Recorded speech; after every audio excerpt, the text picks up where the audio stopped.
New York Congressman Brian Higgins says the U.S. must follow Canada's lead in reopening the border for non-essential travel. Remember, U.S. officials will decide whether or not to extend the whole closure at the end of the month. So what's the holdup? Let's find out. Joining me now, U.S. Congressman Brian Higgins, who represents the 26th district, which includes Niagara and Buffalo. So you're right on the border, Congressman.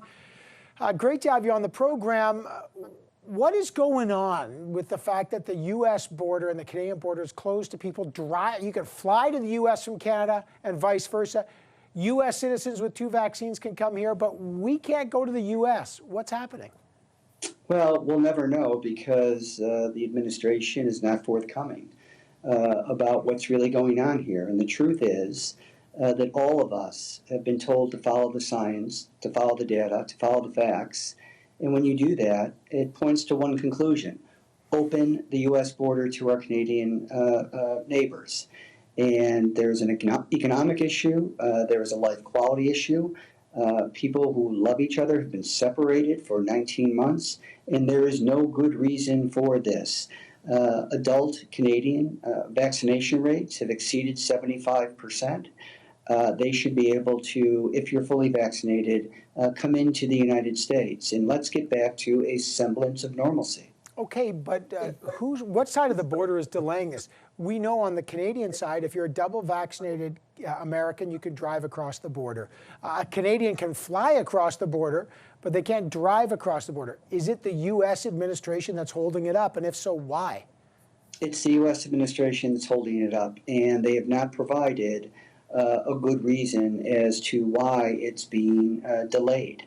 And this border should have been open, both for Canadians entering the United States and Americans entering Canada 6 months ago, because of vaccinations, which are highly effective in keeping people from getting real sick and hospitalized and from death.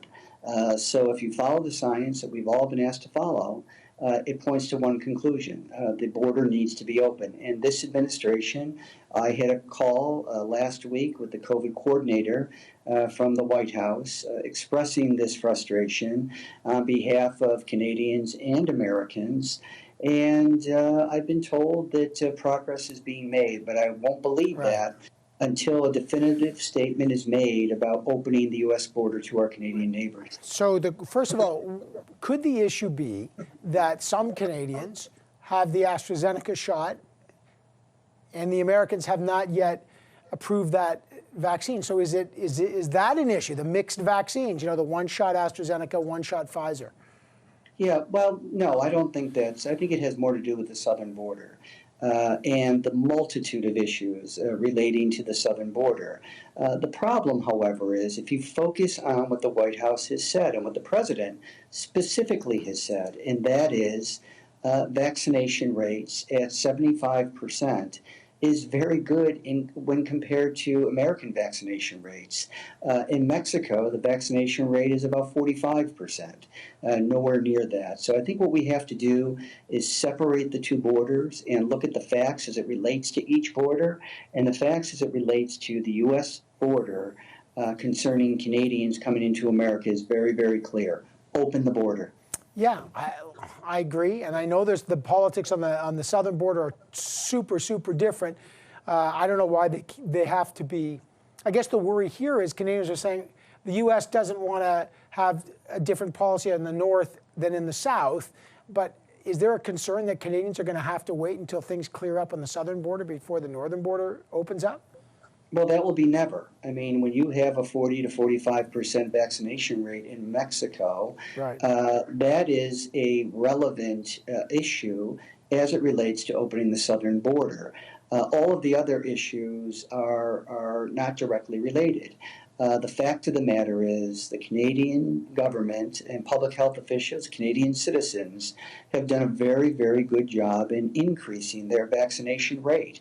That is what we have been told throughout this entire process. It's the only issue that matters. And if it's the only issue that matters, there's only one conclusion that you can draw, and that is open the U.S. border to our Canadian neighbors. So you're a Democrat. Why can't you bang on the White House door and say, President Biden, I'm a Democrat. You're Chuck Schumer's the senator, the senior senator in New York. He wants the borders. Every border state wants the border open. Vaccination rates are there. Open the border. What's the White House telling you? They're not providing a good explanation, and that's just it. That is the frustration, which leads you to believe that it's something other than what they say is the only relevant issue, and that's the rate of vaccination. Look, if you're trying to encourage people to get vaccinated who may be skeptical, open the border to our Canadian neighbors, and that will provide an incentive to get more people vaccinated in both the United States and Canada. So no good explanation has been forthcoming. That's the frustration. Senator Schumer has appealed to the White House. I have directly, and 75 members of the United States Congress, both Republican and Democrat. That's crazy. So we just have to continue the pressure. I got about a couple seconds. What's the cost of keeping it shut? Oh, it's very, very significant. The entire border, it's billions of dollars. I mean, we have lost 2 tourist seasons, which are beneficial to both the U.S. and Canadian side. So it's billions of dollars, and that hurts the economies of both the United States and Canada at 120 land ports of entry across a 5,000-mile border between the United States and Canada. Congressman, great to have you on the program.